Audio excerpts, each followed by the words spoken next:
தந்தை, மகன், தூய ஆவியாரின் பெயராலே ஆமென். முதல் வாசகம். நம்பிக்கையினாலேயே நீதித்தலைவர்கள் அரசுகளை வென்றார்கள். எபிரேயருக்கு எழுதப்பட்ட திருமுகத்திலிருந்து வாசகம்.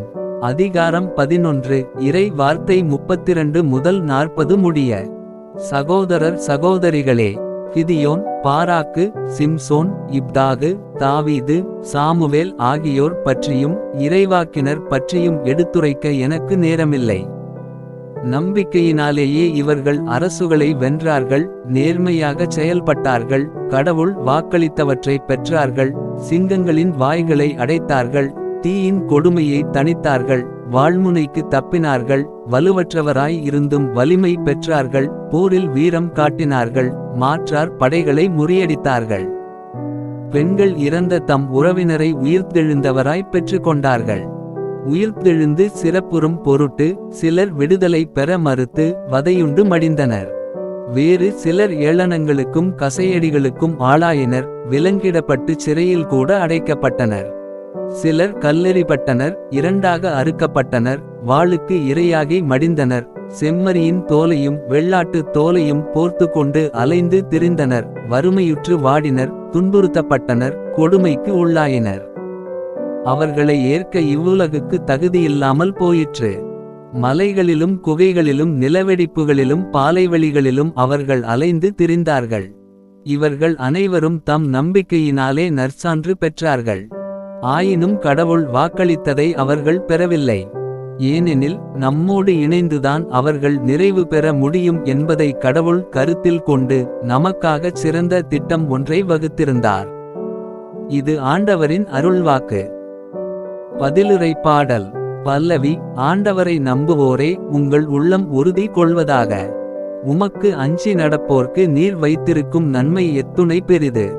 உம்மிடம் அடைக்கலம் புகுவோர்க்கு மானிடர் முன்னிலையில் நீர் செய்யும் நன்மை எத்துணை மிகுதி. மனிதரின் சூழ்ச்சியினின்று அவர்களை காப்பாற்றி உமது முன்னிலையின் மறைப்பினுள் வைத்துள்ளீர். பல்லவி. ஆண்டவரை நம்புவோரே, உங்கள் உள்ளம் உறுதி கொள்வதாக.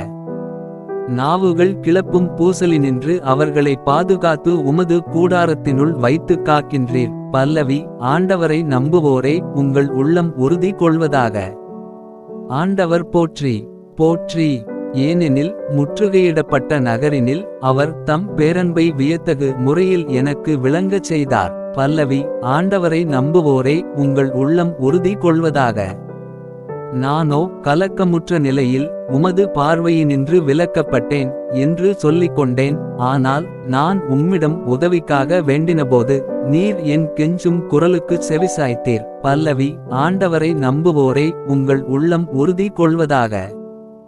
ஆண்டவரின் அடியார்களே, அவரிடம் அன்பு கொள்ளுங்கள். ஆண்டவர் பற்றுறுதியுடையோரை பாதுகாக்கின்றார்.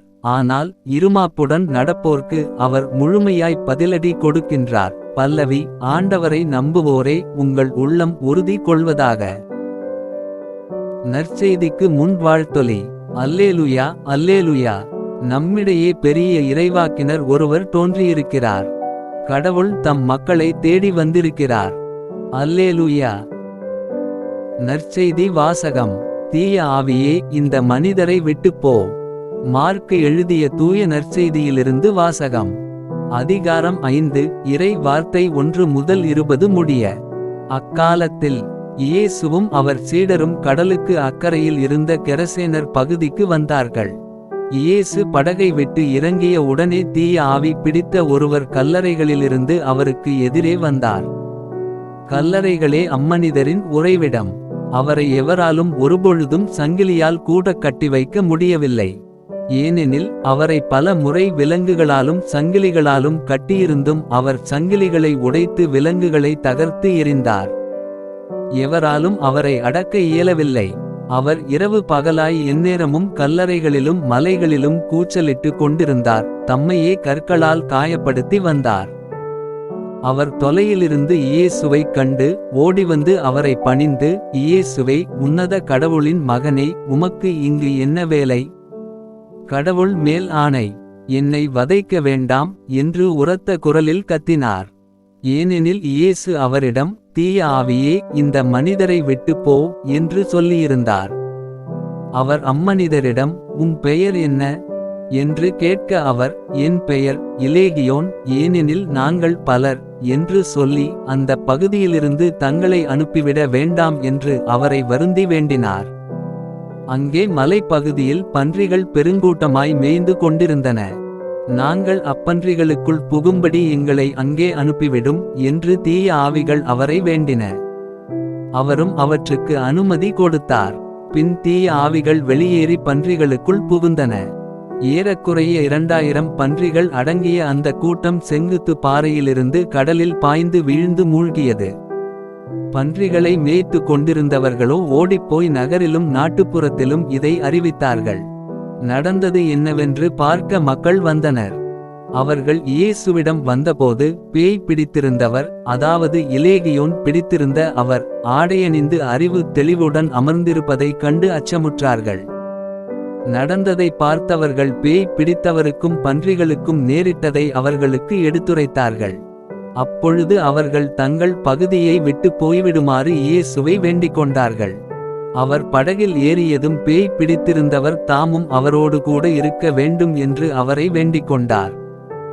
ஆனால் அவர் அதற்கு இசையாமல் அவரை பார்த்து, உமது வீட்டிற்குப் போய் ஆண்டவர் உம்மீது இரக்கம் கொண்டு உமக்குச் செய்ததையெல்லாம் உறவினருக்கு அறிவியும் என்றார். அவர் சென்று இயேசு தமக்குச் செய்ததையெல்லாம் தெக்கப்பொலி நாட்டில் அறிவித்து வந்தார். அனைவரும் வியப்புற்றனர். இது ஆண்டவரின் அருள்வாக்கு. உங்களுடைய பிரார்த்தனைகளையும் வேண்டுதல்களையும் நாளைய திருப்பலியில் ஒப்பு கொடுக்க விரும்புவோர் கீழ்காணும் மெயில் ஐடிக்கு உங்கள் வேண்டுதல்களை அனுப்பவும்.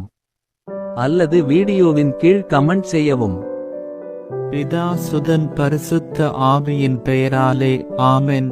தின பிரார்த்தனைகளுக்காக லைக், சப்ஸ்கிரைப் மற்றும் பெல் ஐகானை கிளிக் செய்யவும்.